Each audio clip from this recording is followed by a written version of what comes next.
I hope आप सब लोग खैरियत से होंगे। और जैसा कि आप सभी लोगों को मालूम है कि ईरान इसराइल और अमेरिका की जो वॉर है उसको एक लंबा अरसा हो चुका हुआ है अभी तक तो। और ख़ास एक वजह यह है कि ट्रंप ने एक और स्टेटमेंट दी है अपनी। आए दिन वो यू टर्न्स लेते रहते हैं और मुख्तलिफ उनकी स्टेटमेंट्स होती हैं, लेकिन ट्रंप ने इस बार जो स्टेटमेंट ये दी है कि हम ईरान को जो है, ईरान की जो वॉर है उसको मज़ीद टाइम देंगे। और हम पहले भी कई जंगें लड़ चुके हैं, अमेरिका कई जंगें लड़ चुका है, और बहुत सारी जो है मतलब बड़ा एक तवील अरसा भी हमने कई सारी जंगों को दिया हुआ है। तो ईरान हमारे लिए कोई मुश्किल नहीं है, और हम इस जंग को जो है 1 से 2 साल 1.5 साल भी लेकर जा सकते हैं। तो उसकी वजह से ये प्राइस की जो जो पेट्रोल की जो प्राइसेस हैं वो बहुत ज़्यादा एक्सपेंसिव हुई हैं दुनिया के हर कंट्री में ऑलमोस्ट। और उस वजह से ये कुछ टेक्निकल टिप्स हैं जो मैं आप सभी लोगों के लिए, मैंने एक रिसर्च बेस्ड जो है ये वीडियो बनाई है, जिसमें आप अपनी गाड़ी में जो पेट्रोल मौजूद है आपका उसको कम से कम यूज़ करेंगे और आपकी जो है सेविंग्स बहुत ज़्यादा हो सकेगी। ये जब आप वीडियो पूरी देखेंगे तो तभी आपको समझ में आएगा। अच्छा जी, मेरी हर एक वीडियो जो है रिसर्च बेस्ड होती है, और प्रैक्टिकली जो चीज़ें मैं खुद कर रहा होता हूँ वही फिर मेरी यूट्यूब पर जो है अवेलेबल होती हैं। अब इस वीडियो को आप जितना हो सके ज़्यादा से ज़्यादा शेयर कीजिएगा ताकि दूसरे लोगों का भी फ़ायदा हो सके इस मुश्किल वक्त में। सबसे पहले जो चीज़ें हैं जो मैंने प्रैक्टिकल की हैं, जो मैं करता हूँ यहाँ पे मैंने लिखी हुई, मैं आपको एक एक करके बताता जाऊँगा।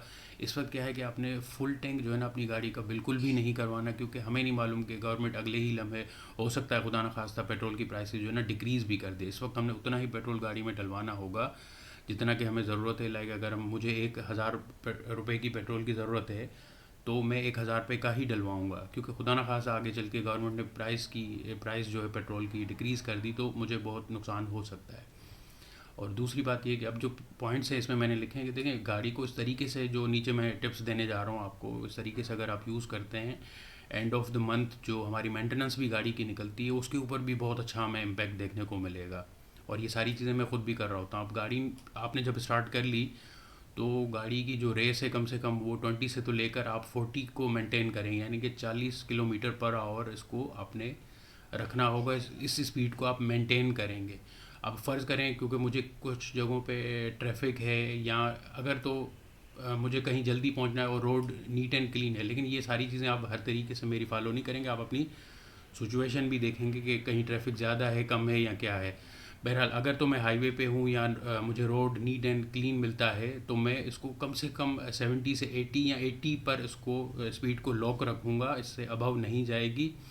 और अगर तो क्रूज़ कंट्रोल है मेरी गाड़ी में तो मैं उसको एक्टिव कर दूंगा ताकि 80 से अबव नहीं जाना, और बहुत ही कम पेट्रोल पिएगी उस स्पीड को। या तो आप मैन्युअली भी जो मेंटेन रखेंगे, 80 से ज़्यादा जो है स्पीड नहीं होगी गाड़ी की। और अच्छा जी, 80 से ऊपर स्पीड आपकी नहीं जाएगी, लेकिन देखिए डिपेंड करता है आप किस सिनेरियो में गाड़ी चला रहे हैं, तो उस तरीके से भी आपने अपने आप को भी देखना। ये नहीं कि मेरी वीडियो आप देख के आप इसी को फॉलो करते रहें और ड्राइव कर रहे हों। अब हमारा चौथा पॉइंट आ जाता है कि एसी में देखें, कुछ गाड़ियों में एसीज़ के बटन्स इस तरह से होते हैं कि 1 2 3 4 होता है, या 5 भी होगा नंबर।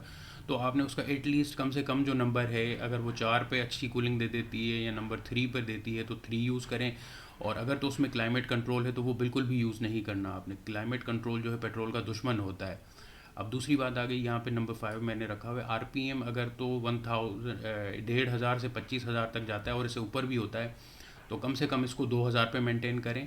और या फिर इसको जो है 1,500 पे रखें। देखें अब सीसी आपका कितना है, 1500 सीसी होता है तो उसके ऊपर तकरीबन 1,500 जो है ना वो नॉर्मल रहता है। तो मैं तो 1500 ही रखता हूँ, या 2,000 आरपीएम पर भी लेकर जाता हूँ, उससे भी बहुत अच्छी माइलेज मुझे जो है देखने को मिलती है।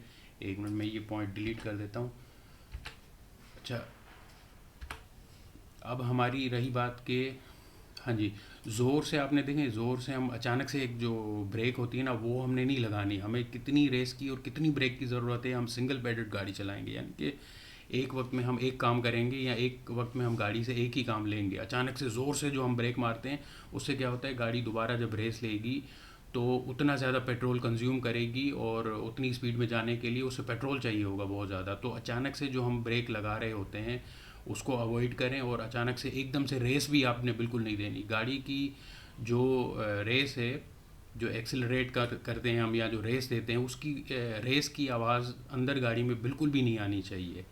अब ज़ाहिर सी बात है, गाड़ी तो चल रही है, आवाज़ तो आती है। पुरानी गाड़ी अगर होगी तो वो आपको आवाज़ देगी, लेकिन रेस आपने इस तरीके से देनी है कि गाड़ी की जो रेस की आवाज़ है वो केबिन में अंदर नहीं आनी चाहिए, गाड़ी के अंदर बिल्कुल भी उसकी आवाज़ नहीं आनी चाहिए। तभी आपकी जो है बहुत ज़्यादा पेट्रोल की सेविंग्स होगी और आपको बहुत ज़्यादा जो है पेट्रोल की माइलेज मिलेगी अगर आप 2-3 हज़ार रुपये का भी पेट्रोल डलवाते हैं। ये प्रैक्टिकल करके देखें और ये वीडियो हो सके तो ज़्यादा से ज़्यादा लोगों को शेयर करें, और मैं खुद भी अभी जो है प्रैक्टिकली ये सारी चीज़ें अप्लाई कर रहा होता हूँ।